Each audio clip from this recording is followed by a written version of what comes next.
Hey everyone, in this video I'm going to talk about model selection and cross-validation.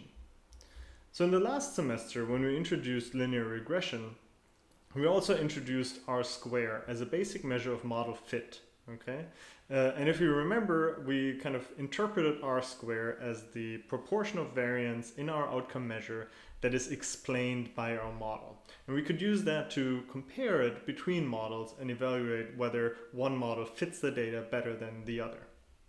But there's one important component that this classic R-square ignores, and that is the uncertainty around our estimates, right? The R-square is usually defined based on the point estimate of our fitted model. And that's basically what we did last semester. When we computed R-square, we took our point estimates and then evaluated basically the explained sum of squares and the total sum of squares and computed the R-square value based on that, based on our fitted model with our OLS estimates, okay? But what about the prediction uncertainty, right? We don't know exactly whether our point estimates are correct.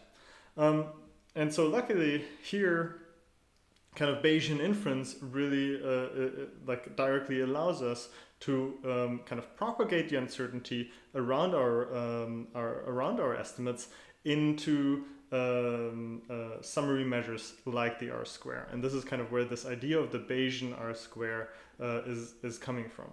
Okay, this is actually based on a recent paper that you should definitely check out. That's Gelman, Goodrich, Gabriel, and Vittori, 2018. They define Bayesian R-square as basically the proportion of variance in our predicted outcome divided by the sum of the variance in the predicted outcome and the error variance, okay? And so just like R-square, this Bayesian R-square is bound between 0 and 1. But the important difference is that this Bayesian R-square is computed for each, you see the little subscript s here, for each individual simulation draw from our posterior distribution, okay? So in general, as we talked about, in Bayesian inference, we work with a set of posterior simulation draws, and for each simulation, we can compute basically the vector of predicted values, y hat, given our parameters and given our data, as well as the residual variance sigma square. So basically what we're doing is we're computing R-square for each simulation draw and then look at the distribution of R-squares to take into account the uncertainty around our estimates, okay? So if we want to look at R-square for one of our models that we talked about in the previous video, rather than having one value of a proportion of explained variance given the model and given the point estimates, we can now look at a histogram of Bayesian R-squares across our simulation draws from the posterior distribution. Using the Bayes plot package, we can directly plot this using the MCMC hist command with our Bayesian R-square that is computed based on our initial model output. So this is on the model 4 that includes the interaction term. Again, this is using the same example that I used in the previous video where we predicted children's cognitive test score based on characteristics of their mothers, okay? So instead of one individual R-square, we can of course kind of also provide a point estimate by looking at the median of the Bayesian R-squares across our posterior simulation draws, but we now have a distribution of R-square values across all the posterior simulation draws, right? And so this is one example where Bayesian inference kind of helps us better understand uncertainty around our estimates because it allows us to directly propagate that uncertainty around our estimates in summary measures such as the R-square, okay? And as we discussed previously when we introduced kind of motivated kind of Bayesian inference in the context of linear regression, one of the main kind of motivations for using Bayesian inference in regression is to be able to propagate this uncertainty in predictions and in all kinds of measures that are then based on our model predictions. Okay.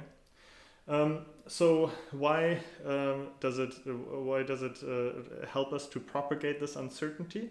Ultimately, this will help us evaluate relative model fit when we want to compare different model specifications. Okay, so the way we can do this using the Bayesian R square is, for example, if we have our two separate models here, we have M1, which again, going back, predicts the children's cognitive test score based on just a dichotomous indicator, whether the mother of a child has a high school degree versus not, versus our third model, which includes the dichotomous predictor, but also a continuous predictor of the mother's IQ test score. Okay, so now rather than just comparing the R-square values for the best fitted model, we can now also take into account the uncertainty around those estimates when we're evaluating and comparing R-square. And so here's a bunch of tidyverse code where I'm basically extracting our Bayes R square for each of those models, model 1 and model 3. And keep in mind that this Bayes R square is always, the result is always kind of a vector of R square values, one value for each simulation draw. And we're saving those in a tibble with two different variables, one for M1, one for M3. So this will now be basically a 2 by 4,000 tibble. We're then just turning this into a longer tibble where we're basically stacking both variables in one column in order to plot them later. And then we're starting with our ggplot call, where all we're doing is we're plotting a density for each of our distribution of Bayes R square, both for model 1 and for model 3. Okay, and there's some additional annotated text to kind of make the plot a little bit more illustrative. So what is the result of this plot? The result is here on the right. We see again a Bayesian R square value on the x-axis and the densities for each model specification, and we see on the left we have the R square Bayesian R square values for our model 1, and on the right below here we have our Bayesian R square values for model 2. So based on this, we can directly say, even taking into account kind of model uncertainty, the model that includes the mother's IQ test score clearly outperforms the first model in terms of predictive performance. Okay. But one thing we have to keep in mind in general is when using Bayesian R square is that these are still predictions based on the actual data that we use to fit the model. So that means overfitting is still a potential problem here. One way to address this problem is to use cross-validation. Okay, so as I mentioned, as soon as we evaluate predictions based on observed data that we use to also fit the model, we run into problems because ultimately that implies that the predictions are optimistic for assessing kind of generalization. So in other words, we have one data set, we fit a model to that data set, and have a model specification that very well explains that specific data set.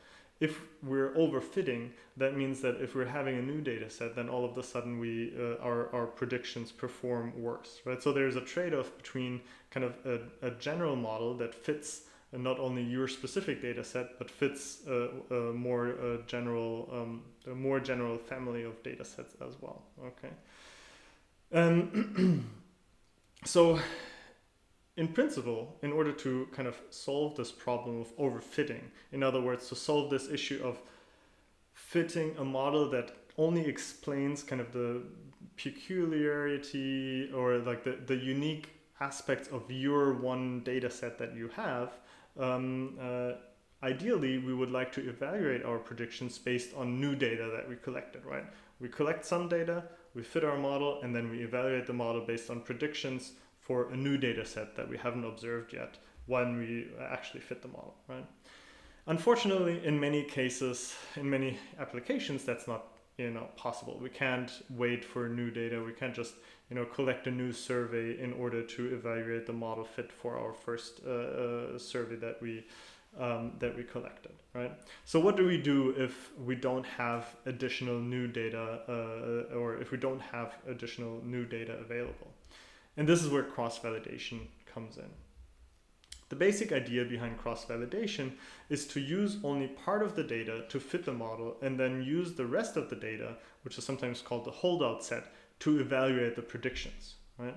So in that sense, cross-validation removes the overfitting problem arising from using the same data for estimation and evaluation. There is a cost to that. There is a disadvantage, which is that if we kind of use cross-validation, we also have to fit the model a lot of times, specifically as many times as the number of partitions into kind of test data and holdout data, okay? Training data and holdout data, okay? So the basic idea is, rather than fitting our model with the entire data set, we fit the model with only a subset of our data and then evaluate the predictions on the remaining set of data, okay?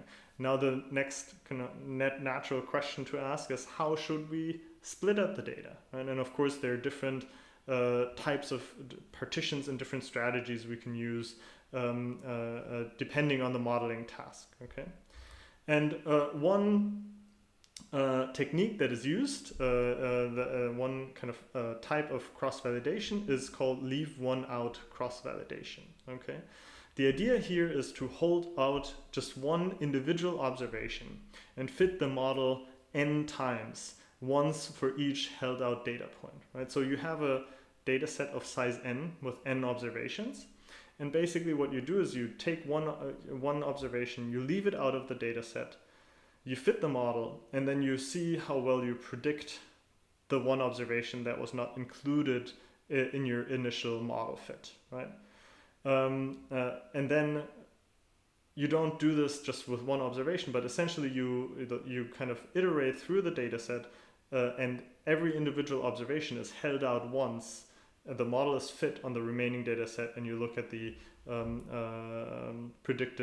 you look at how well you predict the held out observation, right? So that implies that you have to fit the model n times, right, for n observations, okay?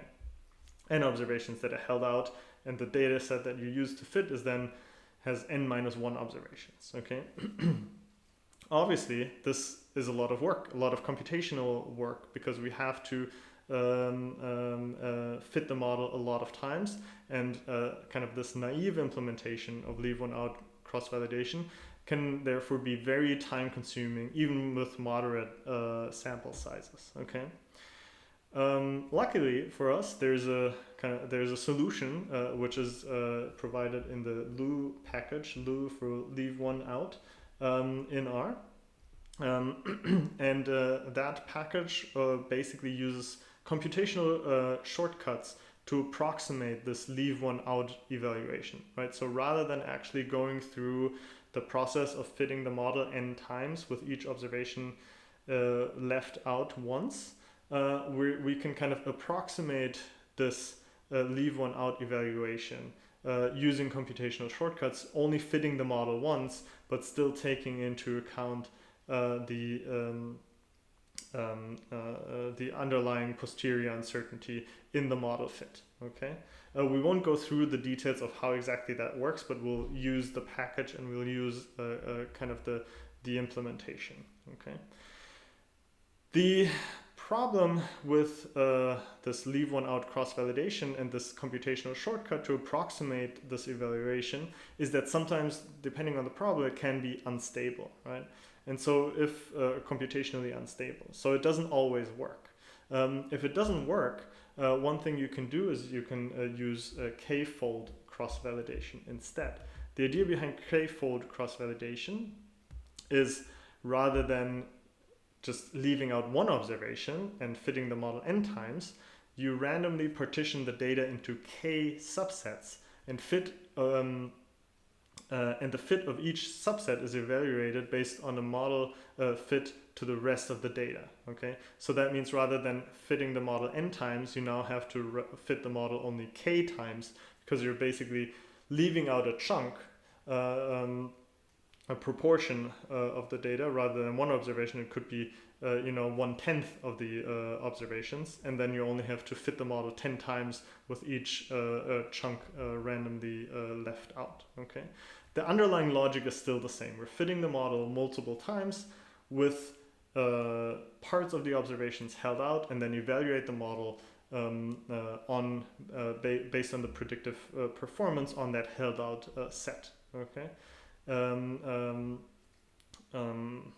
In most applications, it's often kind of convention to use k equals 10. So basically you have 10 separate fits with 1/10 of the data held out in each iteration. And that kind of represents a trade-off between k being too low, in which case the estimates has larger bias, or too high, in which case the procedure becomes too computationally expensive. Okay, so as soon as this leave one out cross-validation doesn't work, we can rely on k-fold cross-validation. And we'll in the next couple slides I will kind of go through one application of the LU package, but if we have time in the Q&A session, we'll look more into kind of the nuts and bolts and the mechanism underlying k-fold cross-validation and leave one out cross-validation in like a simple coding example as well. So how can we use leave one out cross-validation to compare our models?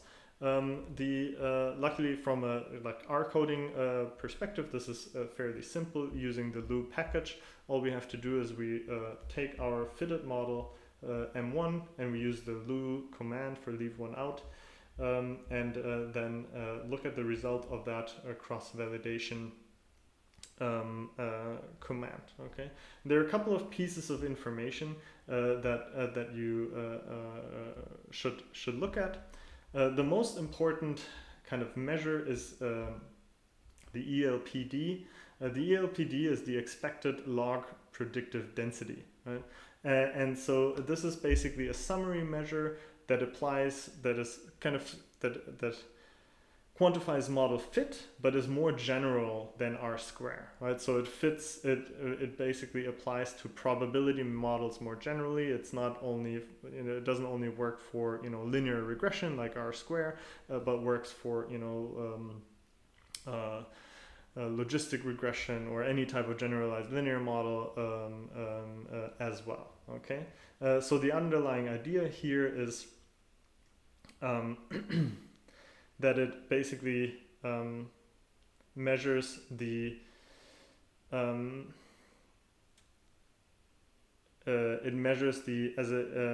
the expected log predictive density at that specific point for the specific draw from the posterior distribution. So it's basically a measure of the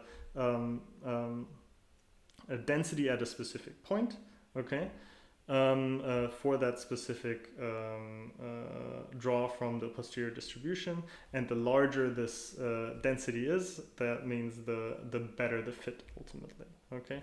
The actual numeric value in absolute terms doesn't really have any interpretation, but we can compare this density between models. And if this value, keep in mind that this is negative, but if this value is larger, then so usually it's negative. If it's closer to 0, that means the model fits the data better, okay? Because the density is higher at the point, it's the expected density, or the expected log density, I should say, because the kind of expected density is higher for that model as compared to a different model, okay? So ultimately, what we'll look at is the expected log predictive density. We also have the p_lu. This is the estimated effective number of parameters in the model. So this kind of shows not only